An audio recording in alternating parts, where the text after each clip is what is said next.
பையன் கஷ்டப்படுறத பார்த்து டிஎன்பிஎஸ்சி எக்ஸாம் ட்ரை பண்ண சொல்லி சொல்றாரு.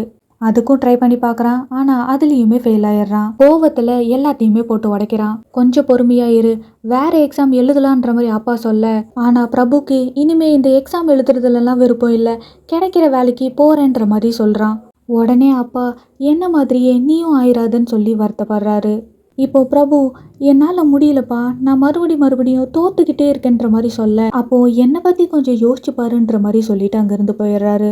இப்போ பிரபுவோட ஃப்ரெண்டு ஃபோன் பண்ணி அவன் வேலை பார்க்குற கம்பெனியில் ஒரு இன்டர்வியூ இருக்குன்ற மாதிரி பிரபுவை கூப்பிட, பிரபுவும் இது வரைக்கும் நடந்ததெல்லாம் தூக்கி போட்டுட்டு மறுபடியும் முயற்சி பண்ணுறான். இப்போ இன்டர்வியூவில் நீங்கள் இதுக்கு முன்னாடி அட்டன் பண்ண இன்டர்வியூலலாம் எதனால ரிஜெக்ட் ஆனீங்கன்னு நினைக்கிறீங்கன்ற மாதிரி கேட்க, இதுக்கு முன்னாடியெல்லாம் நான் ஃபெயிலியரை நினச்சி ரொம்பவே பயந்தேன். ஆனால் இப்போ எங்கள் அப்பாவை பார்த்து நான் நிறைய விஷயம் கற்றுக்கிட்டேன். அந்த மனுஷன் வாழ்க்கையில் எவ்வளவோ ஃபெயிலியரை சந்திச்சிருக்காரு.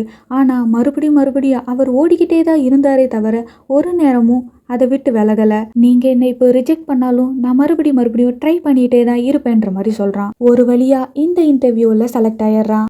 இப்படியே 5 வருஷம் ஓடி போயிடுது. பிரபுவும் ஆர்த்தியும் வேலை பார்க்குற கம்பெனியில் ஹவுசிங் லோன் அப்ரூவ் ஆயிடுது.